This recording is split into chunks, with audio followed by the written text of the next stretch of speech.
अक्ल पर मुझे मातम करने को दिल करता है। पागल जर्नैलों ने पाकिस्तान को तोड़ने की ठान ली है। अब इस्लामाबाद की पुलिस को भेजा जा रहा है आज़ाद कश्मीर में। बड़ी तादाद में पुलिस एहलकार भेजे जा रहे हैं, अफसरान भेजे जा रहे हैं। इस्लामाबाद से इनको तैनात किया जा रहा है आज़ाद कश्मीर में। कि जो ये जॉइंट एक्शन कमेटी है, इसका ताल्लुकात जो हैं इसके हिंदुस्तान से मिल रहे हैं और ये मुल्क दुश्मन लोग। एक और मीर जाफर मीर सादिक शौकर मीर कश्मीर में पैदा हुआ है, बदजात कहीं का बदजात कश्मीरी, जो कहता है कि हम पाकिस्तान से आजादी लेंगे, हम पर जुल्म हो रहा है कश्मीरियों पर। अब इंडिया देख रहा है ये सारी चीजें, तो वो आगे से छलांग लगाता है गिलगित बल्तिस्तान के इलेक्शन के हवाले से। टेलीविजन पर नादिम मुंह उठाकर आसमान की तरफ देखकर कहते हैं कि आजाद कश्मीर के अंदर जो एक पॉलिटिकल राइट्स की मूवमेंट चल रही है ज्वाइंट अवामी एक्शन कमेटी की सूरत में, जिसके पीछे मिलियंस ऑफ कश्मीरीज खड़े हैं, वो जनाब भारत उसके पीछे है और रॉ उसे फंड कर रही है और उसके ताने बाने बॉर्डर पार से मिल रहे हैं। आखिर में अफसोसनाक वाकया वजीरिस्तान से रिपोर्ट हुआ है। फायरिंग हुई है, कबायली रहनुमा के 2 बेटे जाँ भाग हुए हैं। साथियों, पाकिस्तान के अंदर अपना हक का हिस्सा मांगना भी एक तरह से दहशतगर्दी कहलाती है। वहीं आप दूसरी तरफ देखिए कि किस तरह से पीओजेके के लोग जो है वो काफ़ी ज़्यादा परेशान है इतने समय से। उनका जो गुस्सा है आखिर कभी ना कभी फूटना ही था। उनकी जो बौखलाहट है वो कभी ना कभी चुप्पी उसकी तोड़नी ही थी उन लोग को, और वो तोड़ती हुई नज़र आ रही है। जी हाँ, जो प्रोटेस्ट सड़कों पे जारी हो चुके हैं मुनीर के खिलाफ, आज से मुनीर के खिलाफ, शहबाज शरीफ के खिलाफ, वो काफ़ी खौफनाक दृश्य है।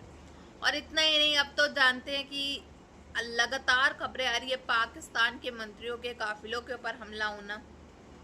ये बहुत ही देखा जाए पाकिस्तान के लिए शर्मनाक खबर है कि इनके ही मंत्रियों के ऊपर हमला हो जाता है। और इतना ही नहीं, अब जो लोग सड़कों पे उतर आए हैं, पिछली बार भी ऐसा हुआ था, अब की बार भी ऐसा होता हुआ नजर आ रहा है। लेकिन अब की बार की जो जंग है वो काफ़ी ज़्यादा लंबे चलने वाली है। लोगों ने अपने राशन 1-1, 2-2 महीने के भरवा के रख लिए, क्योंकि करना उनको ही है और वो जानते हैं इनको कितना आगे तक लेके जाना है इस जंग को। 2 things are happening. Massive invisible war है जो पाकिस्तान के अंदर होना शुरू हो गया across 2 different fronts.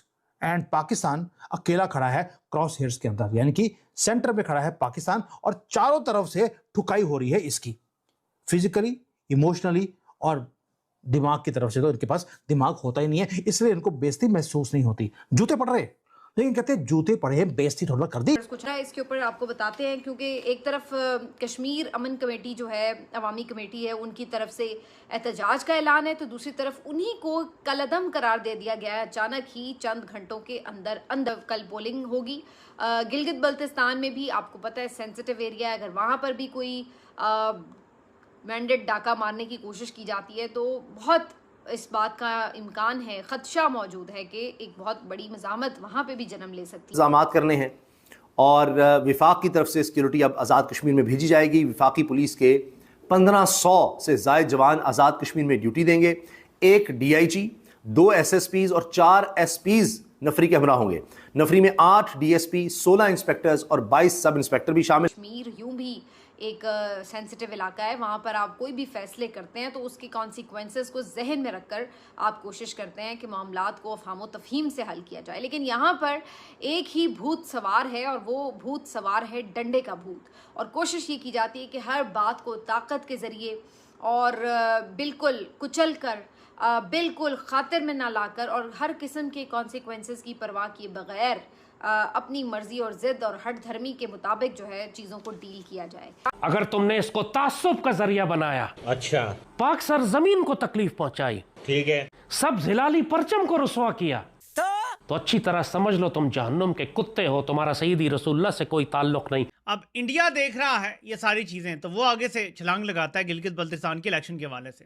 टेलीविजन पर नादिम मुंह उठाकर आसमान की तरफ देखकर कहते हैं कि आजाद कश्मीर के अंदर जो एक पॉलिटिकल राइट्स की मूवमेंट चल रही है ज्वाइंट अवामी एक्शन कमेटी की सूरत में, जिसके पीछे मिलियंस ऑफ कश्मीरीज खड़े हैं, वो जनाब भारत उसके पीछे है और रॉ उसे फंड कर रही है और उसके ताने बाने बॉर्डर पार से मिल रहे हैं। जो खबर आई है वो ये है कि जो आज़ाद कश्मीर में ज्वाइंट अवामी एक्शन कमेटी है उसको कलअदम तंजीम करार दे दिया गया है। क्या बात है, सुभान अल्लाह। एक और मीर जाफर मीर सादिक शौकर मीर कश्मीर में पैदा हुआ है, बदजात कहीं का बदजात कश्मीरी, जो कहता है कि हम पाकिस्तान से आजादी लेंगे, हम पर जुल्म हो रहा है कश्मीरियों पर। दिल चाह रहा था कि अब इस पे हंसना है या रोना है कोई समझ नहीं मुझे लग रही थी कि ख्वाजा आसिफ जैसा जो वजीर है, जो 50,000 वोटों से रेहाना डार साहिबा से इलेक्शन हार चुका था और जाली फॉर्म 47 लेकर बैठा है, और पहली दफ़ा नहीं, इससे पहले 2018 में भी जाली फॉर्म 47 लिया था और मुंह से इकरार भी किया था, तो वो भी आके उठ के जमहूरियत पे भाषण देना शुरू हो गया। कहने लगे कि जनाब ये जॉइंट एक्शन कमेटी वाले जमहूरी रास्ता अपनाएं और जनाब इलेक्शन तो अब अनाउंस वैसे ही हो चुके हैं, 1000 वोटों से खातून से हारा हुआ है, और उसके बाद जाली फॉर्म 47 बनवा कर ना सिर्फ असम्बली में आया बल्कि वजीर भी बन बैठा।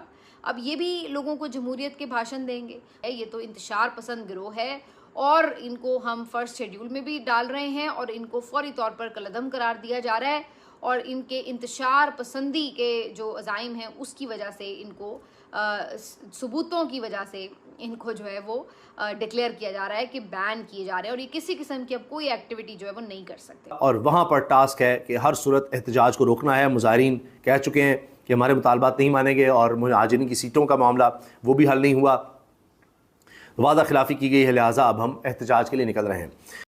आपने जो कलअदम करार देने का मैकेनिज्म रखा हुआ है या उसकी वैल्यू आपने ख़त्म कर दी है। जैसे आपने दहशतगर्दी के मुकदमे बना के सियासतदानों पे, दहशतगर्दी के मुकदमों और दहशतगर्दी की अदालतें जो हैं उनको आपने टके टोकरी कर दिया है, आपने कलअदम शलअदम को भी टके टोकरी कर दिया है। अब BLA और ये जॉइंट एक्शन कमेटी जो आज़ाद कश्मीर की है उनको आपने एक साथ में खड़ा कर दिया है। तुम अपनी बका चाहते हो तो पाकिस्तान और उम्मत मुस्लिमा तुम्हारी ताकत है। तुम जितने छोटी छोटी कौमियतों में अपने आप को तकसीम करते जाओगे, जलील होते जाओगे। यहाँ पे जो है वो बड़े पैमाने पे तैयारियां हो रही हैं, वो राशन इकट्ठा कर रहे हैं, वो अपनी टीमें बना रहे हैं, कैमरास के साथ हर चीज़ को फिल्माया जाएगा। Not bad, not bad. वो अपने सिक्योरिटी के तमाम बंदोबस्त भी कर रहे हैं। तो वहाँ एक अजीबोगरीब सूरत-ए-हाल आज़ाद कश्मीर के अंदर एस्टेब्लिशमेंट की हठधर्मी की वजह से बनती चली जा रही है।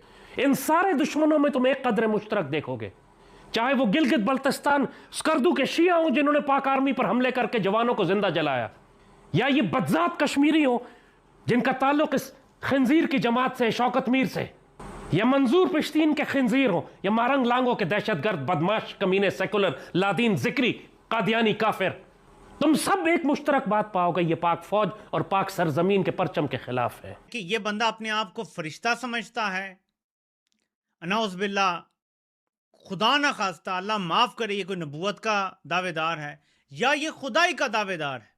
साथियों, जैसा कि आपने देखा किस तरह से POJK के लोगों का गुस्सा जो है वो आखिरकार फूट चुका है। अब लोग जो हैं वो सड़कों पे उतर आए हैं, मोर्चे लगाने पे उतर आए हैं और अपने हक का हिस्सा मांगने के लिए बेताब हैं, और वो चाहते हैं जल्द से जल्द उनको अपना हिस्सा मिल जाए। वहीं दूसरी तरफ लाल टोपी की बात की जाए तो लाल टोपी का कहना है ये जो कश्मीरी यानी कि POJK के लोग हैं, ये जहन्नुम के कुत्ते हैं, इनको हमने पाला, इनको हमने पोसा, सब कुछ किया, और उसके बाद से ये हम ही को ऐसे आँख दिखा रहे हैं, आँख से आँख दिखा रहे हैं, ये गद्दार हैं, ये वो हैं। तो मतलब लाल टोपी अलग अपना जो है बंकर से निकल के आ करके इनके खिलाफ बोलता हुआ नजर आ रहा है। इतने दिनों बाद जो है वो दिखा अंडरग्राउंड तक, क्योंकि जानता है पानी नहीं है तो बोलेंगे तो गला सूख जाएगा और पीने को पानी तो नहीं है। लेकिन बड़ी मुश्किल से इसने 10-15 मिनट की वीडियो बनाई होगी जिसका थोड़ा बहुत क्लिप्स जो है हमने ऐड करके आपको दिखाया है। और अब जो है ये जंग ये काफ़ी लंबी चलने वाली है। लोगों ने अपने राशन भरवा के रख लिए हैं 2-2, 3-3 महीने के, क्योंकि वो जानते हैं कि ये जंग जो है ये POJK वाले लोग जो है वो काफ़ी आगे तक बढ़ाने वाले हैं। और वहीं पिछली बार जो प्रोटेस्ट हुआ था जिसमें पाक फौजियों के ऊपर और पाकिस्तान के पुलिस वालों के ऊपर जिस तरह से पत्थरबारी, गोलीबारी ये सब हुई थी, धमाके हुए थे, अब की बार भी कुछ ऐसा ही बड़ा होने वाला, बल्कि इससे ज़्यादा खौफनाक होने वाला है, ऐसी खबरें सामने आ रही है। लेकिन अगर आप यही खबर जो है अपने पाकिस्तान की मीडिया में चेक करेंगे, जियो न्यूज़, डॉन न्यूज़, बोल न्यूज़, कोई भी, तो वहाँ पे खबर के बारे में 1% भी नहीं दिखाया गया होगा, और दिखाया भी गया होगा तो इन अ गुड टर्म्स दिखाया गया होगा कि बल्कि पाकिस्तान वाले कश्मीर के ऊपर हमला कर रहे हैं। तो आप समझ सकते हैं कि किस तरह से ये लोग अपनी जो है ये चीज़ें छुपाते हैं और आवाम को दिखाना नहीं चाहते हैं, क्योंकि वो जानते हैं अगर आवाम देख लेगी तो यहाँ की भी आवाम को उसमें शामिल हो जाए और हमारे खिलाफ मोर्चा लगाने पर उतर आए सड़कों पे। बाकी आप सबकी क्या राय है कमेंट बॉक्स में ज़रूर बताइएगा।